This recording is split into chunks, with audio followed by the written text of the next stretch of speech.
કેમ છે બાળકો? મજામાં? જો આજના લેક્ચરમાં આપણે ઉપવલય શરૂ કરીશું. કયો ટોપિક શરૂ કરીશું? ઉપવલય, ત્રીજો ટોપિક, 11મા પ્રકરણનો ત્રીજો ટોપિક. તો ટોપિક શરૂ કરીએ એટલે પહેલાં તો આ ઉપવલય શું છે, એનો અર્થ, વ્યાખ્યા, થિયરી બધી સમજવી પડે, પછી સૂત્રો તૈયાર કરી પછી દાખલામાં જવાનું. તો પહેલાં આપણે ઉપવલયની વ્યાખ્યાથી શરૂ કરીએ. તમારા માટે બિલકુલ નવા શબ્દો છે પહેલાં, જરાક શાંતિથી સમજજો. ઉપવલય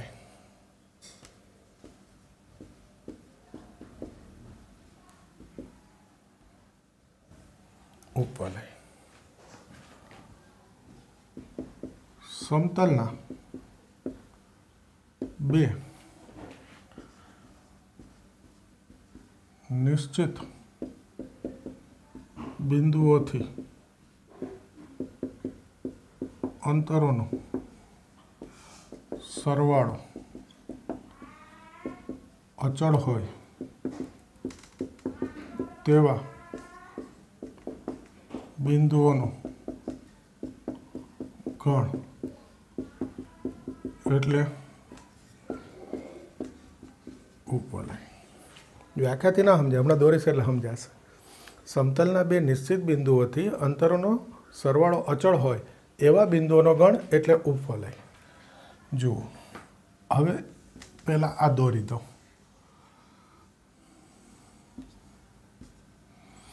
જોજો, આમ દોરવું પડે, પછી સમજાવું શું થાય.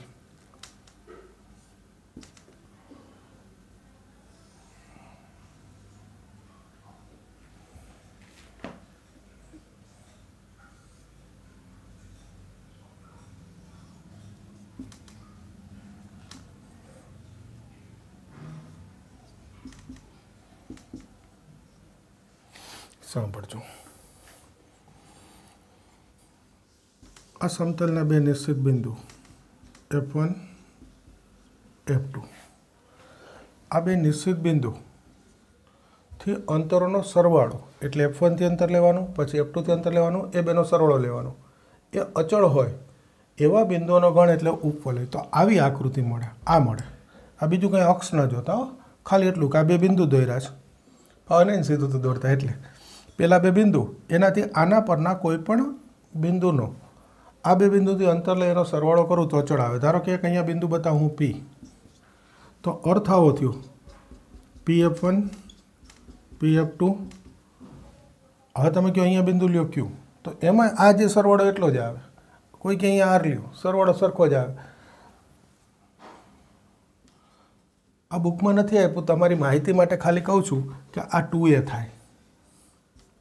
આ ખાલી વધારાની માહિતી છે ભાઈ, આ 2A થાય.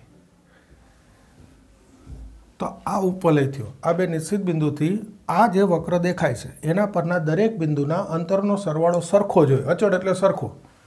PF1 PF2. હવે અહીંયા કોઈ Q લે તો QF1 વત્તા QF2 આના જેટલું જ આવે. અહીંયા કોઈક R લે, RF1 વત્તા RF2. અહીંયા કોઈક S લે, SF1 વત્તા SF2. બધાના માપ સરખા આવે. એટલે આ બિંદુઓનો ગણ, એને નામ આપ્યું છે ઉપવલય. હવે થોડો શબ્દો સમજી લ્યો. આ F1 F2 છે એને નાભી કહેવાય. શું કહેવાય F1 F2 ને? નાભી. આગળ પરવલયમાં આવ્યું હતું ને એવું છે. F1 F2 ટૂંકમાં બે નાભી હોય, બરાબર છે.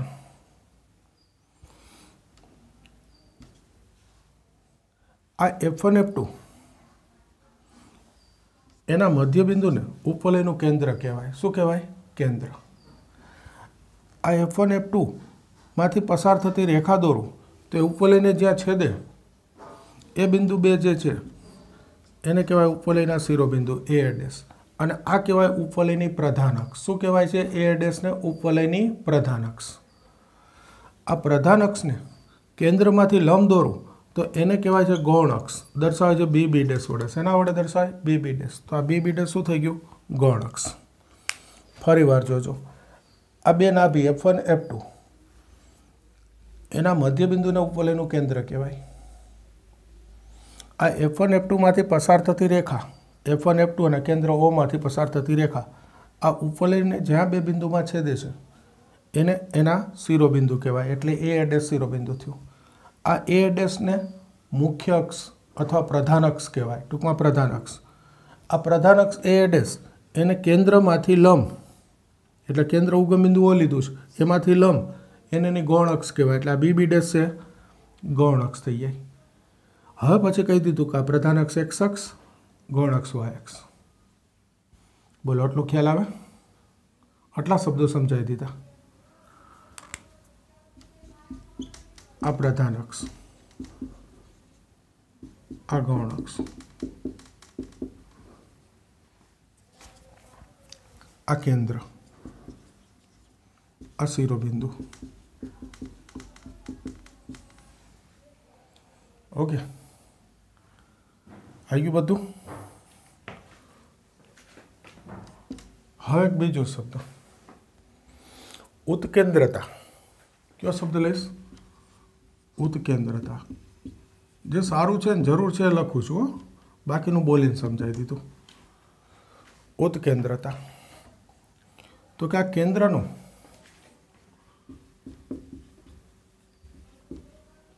એક નાભીથી અંતર અને કેન્દ્રનું એક શિરોબિંદુથી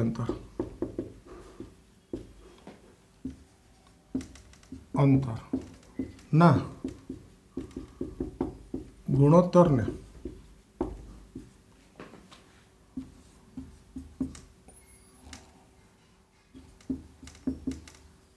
ઉત્કેન્દ્રતા કહેવાય.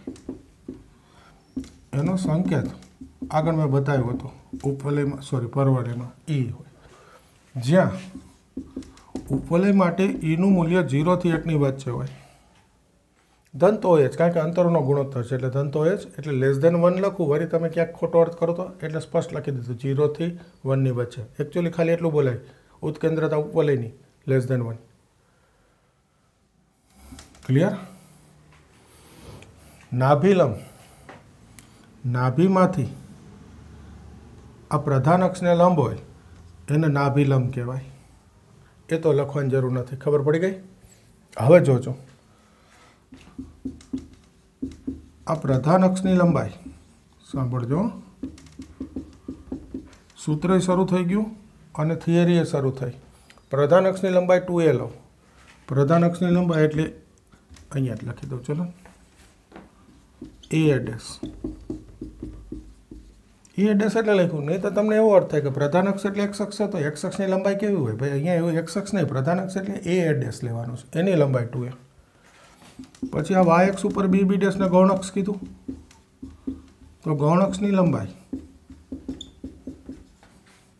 એટલે આ BB ડેશ, એનું માપ તમારે 2b લેવાનું છે. કેટલું લેવાનું? 2b. ગૌણ અક્ષનું માપ કેટલું લેવાનું? 2b. બે નાભીઓ વચ્ચેનું અંતર એ 2c લેવાનું છે. કેટલું લેવાનું છે? 2c. આ ફિક્સ છે. તો જો આ ખરેખર 3 સૂત્ર આવી ગયા. પ્રધાન અક્ષની લંબાઈ 2a, ગૌણ અક્ષની લંબાઈ 2b, બે નાભીઓ વચ્ચેનું અંતર 2c. અને હવે આના પરથી બીજા ઘણા બધા સૂત્રો લખવા છે. બોર્ડ ભરાઈ ગયું એટલે પહેલાં મેં કીધું આ ઉપવલય સમજાવી દઉં, એટલે પહેલાં એ સમજાવી દીધું. હજુ એક વધારાની વસ્તુ કહી દઉં કે આ બાજુ એક રેખા હોય શિરોલંબ, આ બાજુ એક બીજી શિરોલંબ રેખા હોય, આ L અને L' થી દર્શાવાય, એને ઉપવલયની નિયામિકા કહેવાય. શું કહેવાય છે? નિયામિકા. ટૂંકમાં ઉપવલયમાં બે નાભી હોય, બે નિયામિકા હોય. યાદ રાખજો, ઉપવલયમાં બે નાભી હોય, બે નિયામિકા હોય. તો માહિતી પહેલાં બધી આવી ગઈ, આ લખી દીધું. હવે મારે એના સૂત્રોનું લિસ્ટ બનાવવાનું છે. તો પહેલાં આ જોઈ લો, પછી હું સૂત્ર આપું.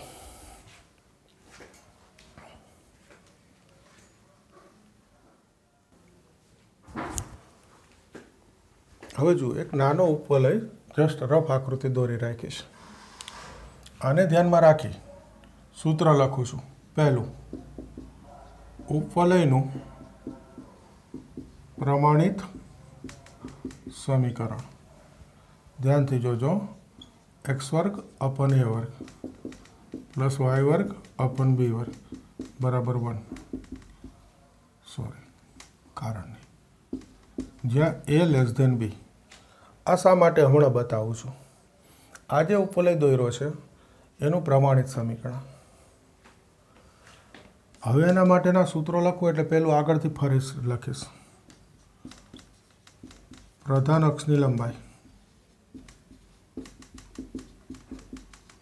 2a, ગૌણ અક્ષની લંબાઈ 2b. આ બે લખીશ ફરીથી. પ્રધાન અક્ષની લંબાઈ 2a, ગૌણ અક્ષની ત્રીજું લખી જ નાખું. ચલો ને, બે નાભીઓ વચ્ચેનું અંતર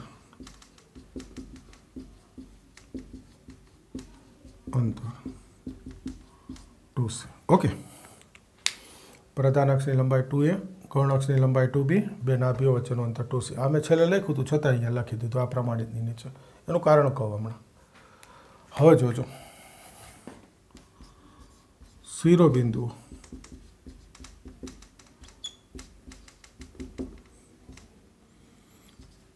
A0,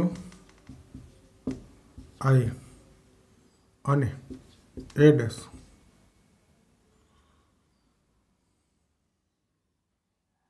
A dash minus A0. સાંભળજો, આ 2a હોય તો આ મધ્યબિંદુ કીધું આપણે કેન્દ્રને. તો આ બાજુ આમ શું થાય A0 અને આ બાજુ શું થાય માઇનસ A0 થશે. આ A0 આ માઇનસ A0 હોય. હવે આ ગૌણ અક્ષની લંબાઈ 2b કીધી, બરાબર છે. તો આ ફરી એનું બી મધ્યબિંદુ છે. O છે એ બી ડેશનું મધ્યબિંદુ છે. તો આ બીના આમ થાય 0b, આ થશે 0 માઇનસ b. અત્યારે લખીશ નહીં, કારણ કે શિરોબિંદુ ખાલી વ્યાખ્યાયિત કીધા છે કે આ પ્રધાન અક્ષના અંત્યબિંદુ હોય ને એને જ શિરોબિંદુ કહેવાના છે, એ ડેશને છે. પણ આ થાય તો ખબર પડે ને, ગૌણ અક્ષની લંબાઈ 2b લો એટલે આ 0b, આ 0 માઇનસ b. અહીંયા આ જે મેં આકૃતિ દોરી છે એને તમે ધ્યાનથી જોશો તો આ એ થયું અને આ બી થયો. આ માપ એ થયું, આ માપ બી થયું. મેં રફમાં એટલું ધ્યાન રાખ્યું છે કે એ છે એ બી કરતાં મોટો દેખાય. એનું કારણ એ જેને બી કરતાં મોટો હોય ત્યારે એની પ્રધાન અક્ષ એક્સ અક્ષ થશે. એટલે હું એવું બોલીશ કે આ ઉપવલય એક્સ અક્ષનો છે. આના પછી તમને ખ્યાલ આવ્યો કે કંઈક બીજો આવવો જોઈએ, પણ એ પછી. અત્યારે પહેલું કે મને પ્રમાણિત સમીકરણ પરથી ખબર કેમ પડે કે ઉપવલય કયા અક્ષનો છે. બીજો આવશે ત્યારે બીજો બતાવીશ, અત્યારે આટલું જ. તો કે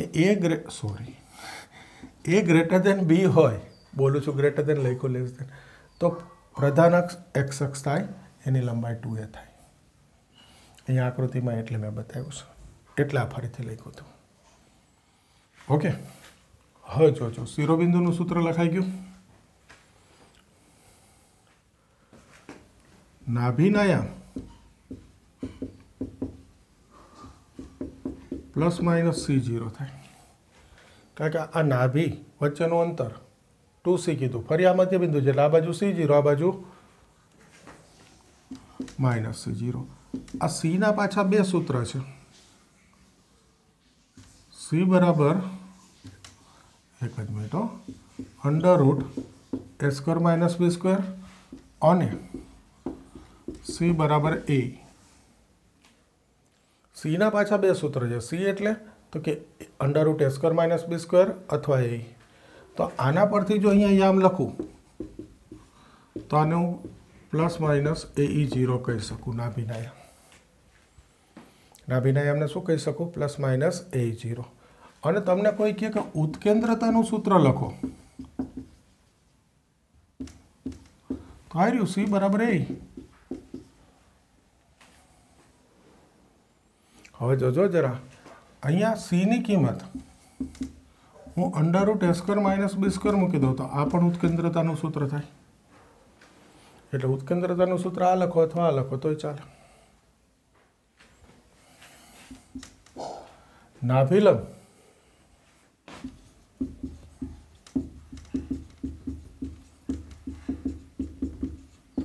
એની લંબાઈનું સૂત્ર છે 2b² અપાને. તો એના પરથી નાભિલંબના અંત્ય બિંદુના યામ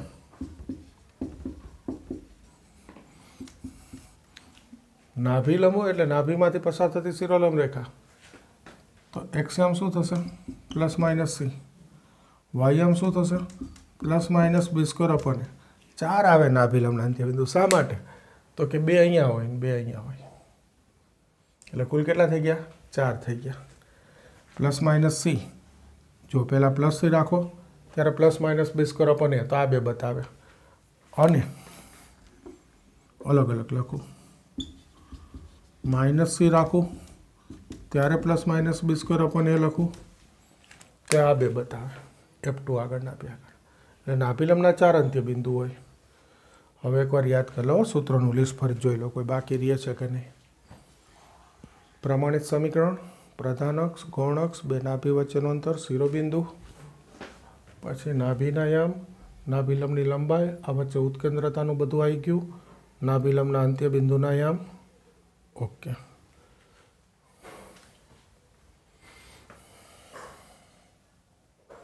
બધું આવી ગયું બધું આવી ગયું આટલા સૂત્ર છે બોલો ખ્યાલ આવે हाँ नियामिका रही गई हजी एक नियामिका નું સમીકરણ x બરાબર પ્લસ ઓર માઇનસ એક સ્વરૂપ છે એ અપની અને બીજું સ્વરૂપ છે x બરાબર પ્લસ ઓર માઇનસ आ ए अपन ई पर थी मळशो एक ज मिनिट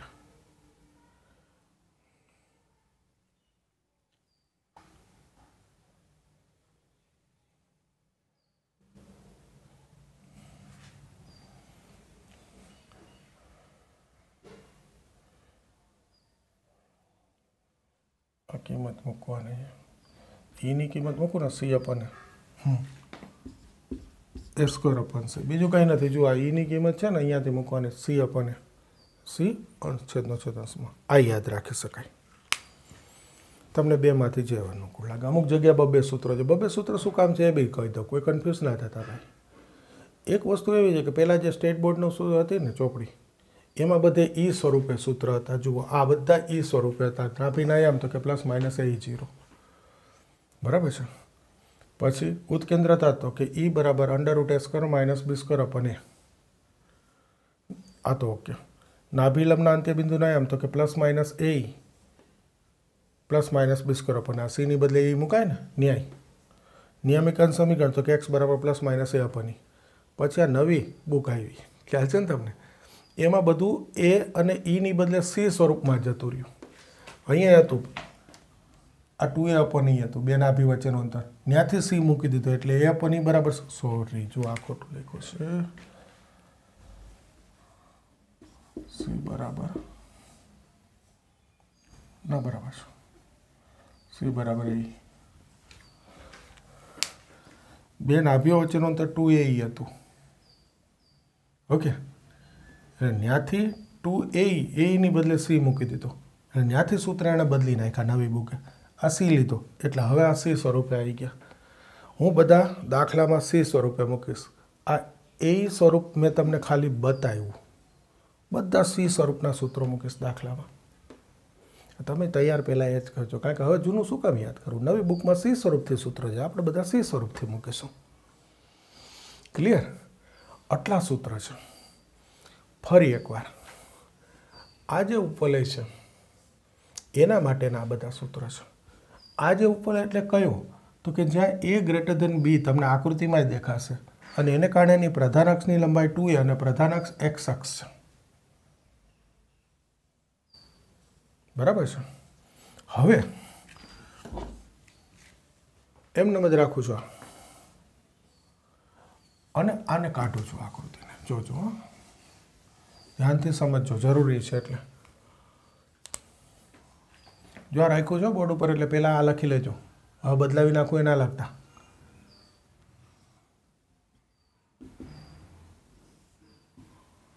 फरी आ एक्स अक्ष वाय अक्ष दोरो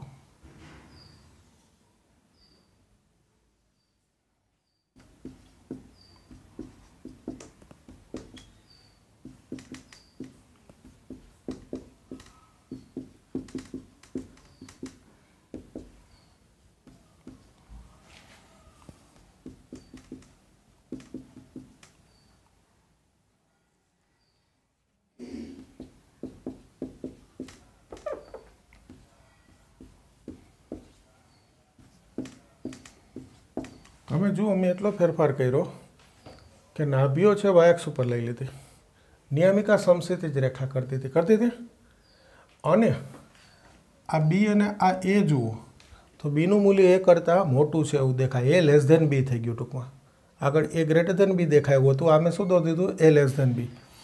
તો પણ ઉપવલયનું પ્રમાણિત સમીકરણ આ જ આવે, પણ એ લેસ ધેન બી થઈ જાય. એ લેસ ધેન બી થાય એટલે શું થાય? બરાબર સાંભળજો, કન્ફ્યુઝ ના થતા.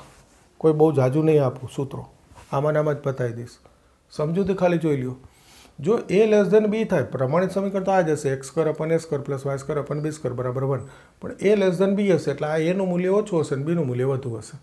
તો આપણને તરત ખ્યાલ આવવો જોઈએ કે એ ઉપવલયની પ્રધાન અક્ષ વાય અક્ષ છે, નાભીઓ પ્રધાન અક્ષ ઉપર હોય એટલે પ્રધાન અક્ષ શું થઈ જાય? વાય અક્ષ.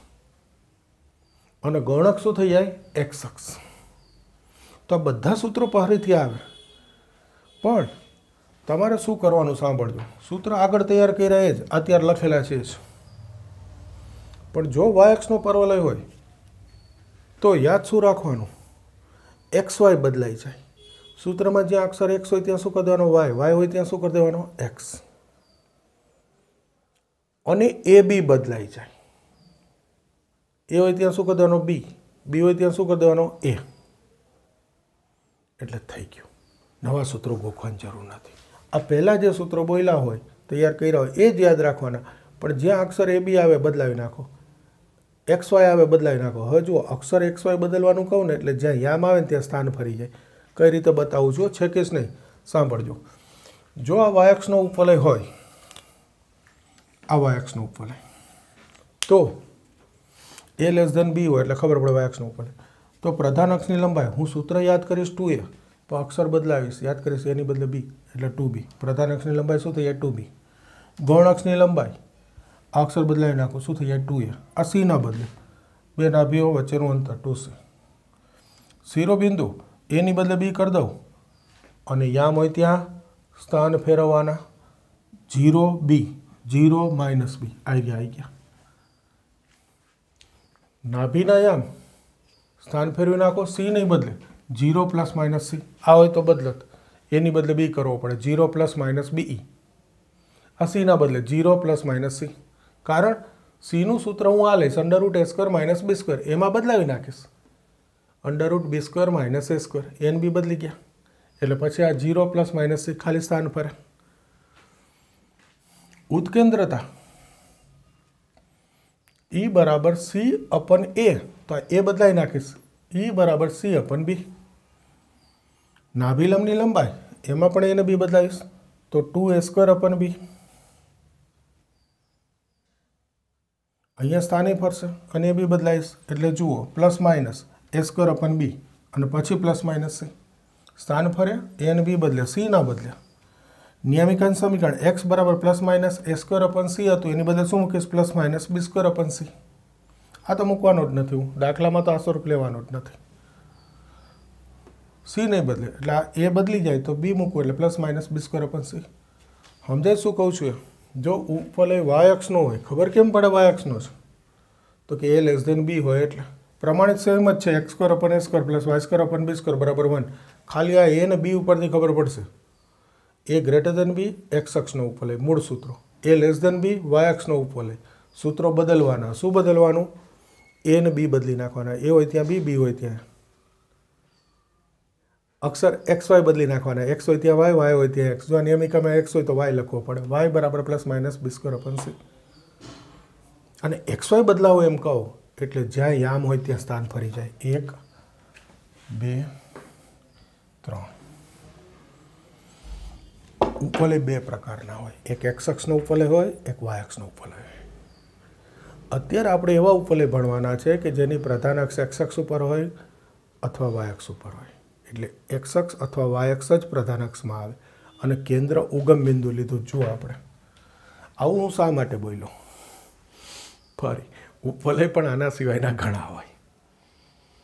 પ્રધાન અક્ષ એક્સ અક્ષ વાય અક્ષની બદલે બીજું કંઈક હોય, કેન્દ્ર ઉગમ બિંદુને બદલે બીજું કંઈક હોય, એવા બી ઉપવલય હોય ભાઈ. પણ આપણે બે જ ભણવાના છે, આ પ્રમાણિતાય પાસે છે.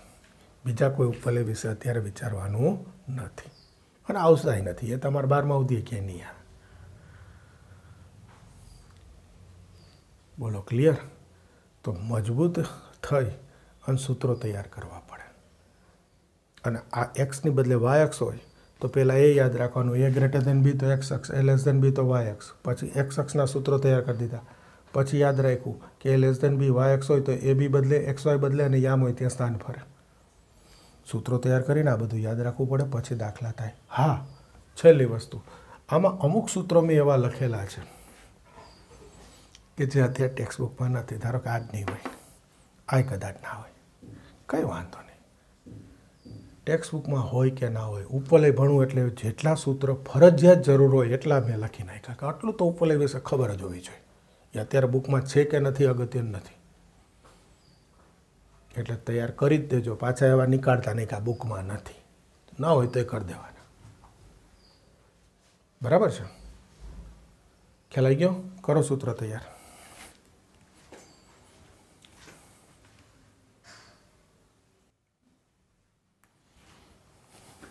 જુઓ, સ્વાધ્યાય 11.3 એનો પહેલો દાખલો, એક ખાલી સૂત્રો બતાવું છું। જુઓ, નાભી, શિરોબિંદુ, પ્રધાનક્ષ, ગૌણક્ષ, ઉત્કેન્દ્રતા, નાભિલંબ આટલું શોધવાનું છે આવફોલી પરથી। પહેલું તો આને x² / a² plus y² / b² બરાબર 1 સાથે સરખાવતા આની સાથે સરખાઈ દેવાનું। a² કેટલા આવે? 36, b² કેટલા આવે? 16, a6 b4। પહેલાં જોઈ લેવાનું a ગ્રેટર દેન b છે કે a લેસ દેન b છે। આ ખાસ પહેલું a અને b જોઈ લેવાનું। આ તો આવડે સરખાઈને a ગ્રેટર દેન b છે એનો અર્થ x અક્ષ પ્રધાન અક્ષ। હું ગુજરાતીમાં ટૂંકમાં કહું x અક્ષનો ઉપવલય। એટલે સૂત્રો બધા મૂળ સૂત્ર આપણે જે તૈયાર કરીએ લેવાના। હવે પહેલાં c શોધી લેવાય। તો c બરાબર શું હતું? √a² - b²। √ 6 × 36 16 20 2 √5 4 5 20। પહેલું કામ શું કરાય? c શોધી લેવાય। √a² - b²। c બરાબર √a² - b²। c શોધી લેવાનો। આ c મળે, જે રીતે પરોલયમાં હતું ને એ મળે એટલે બધું મળે, એ જ રીતે આમાં c મળે એટલે બધું મળે। a b અને c ત્રણ કિંમતો એટલે બધું મળી જાય। હવે સૂત્રો મૂકવા માંડીશ। જોજો, નાભી એનો નાભીના યામો યાદ કરો સૂત્ર ± c0 ± c એટલે 2 √5 0 એક। બીજું શિરોબિંદુઓ ± a0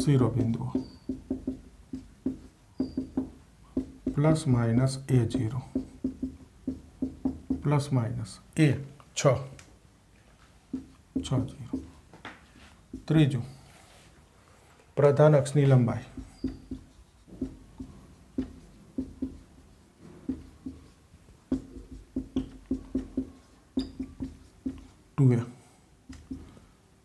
a 2 × 6 એ 6 છે 12।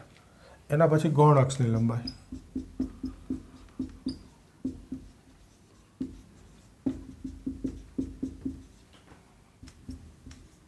b b કેટલો છે? 4 8 થઈ ગયું। એના પછી ઉત્કેન્દ્રતા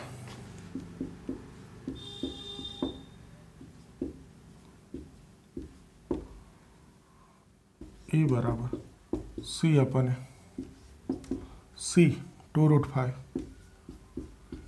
/ a 6 √5/3। છેલ્લું નાભિલંબની લંબાઈ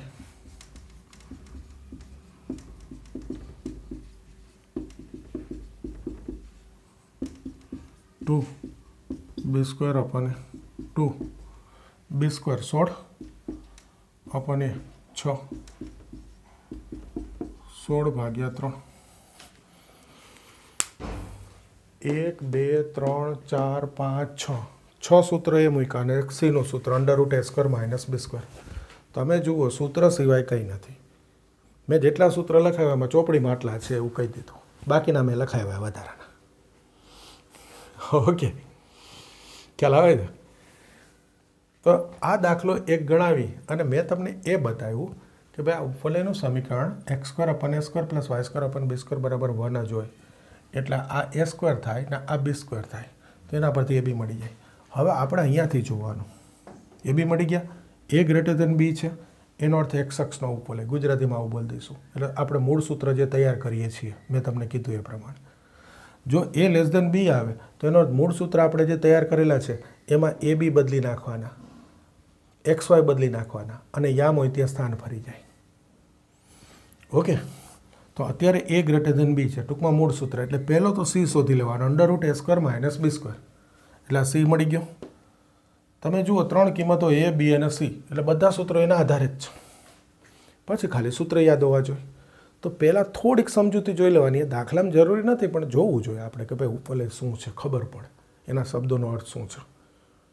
સમજૂતી જોઈ અને પછી સૂત્ર ફર્સ્ટ ક્લાસ તૈયાર કરી દેવાના. કોઈ કાપી ના નાખતા સૂત્ર, મેં લખાવ્યા બધા કરજો. પછી ભલે ઉપયોગ જેટલાનો આવશે અત્યારે ટેક્સ્ટબુકમાં એટલાનો કરશું. તો જો એક દાખલો બતાવી દીધો. હવે a b હોય તો પણ આ જ રીતે સૂત્ર બદલાવીને થાય, પણ એ આપણે પછી રાખીએ. પહેલાં આજ જરાક તમે સૂત્ર તૈયાર કરી દો, આ દાખલો જોઈને સમજી લો કે આ રીતે સૂત્ર મૂકવાના છે. પછી નવા લેક્ચરમાં બધા દાખલા કરશું a > b, a b ના. તો આજે આપણે આટલું રાખીએ, તમને તૈયાર કરવાનો ટાઈમ આપીએ છીએ. સરસ રીતે તૈયાર કરી દો. મળીએ નવા લેક્ચરમાં.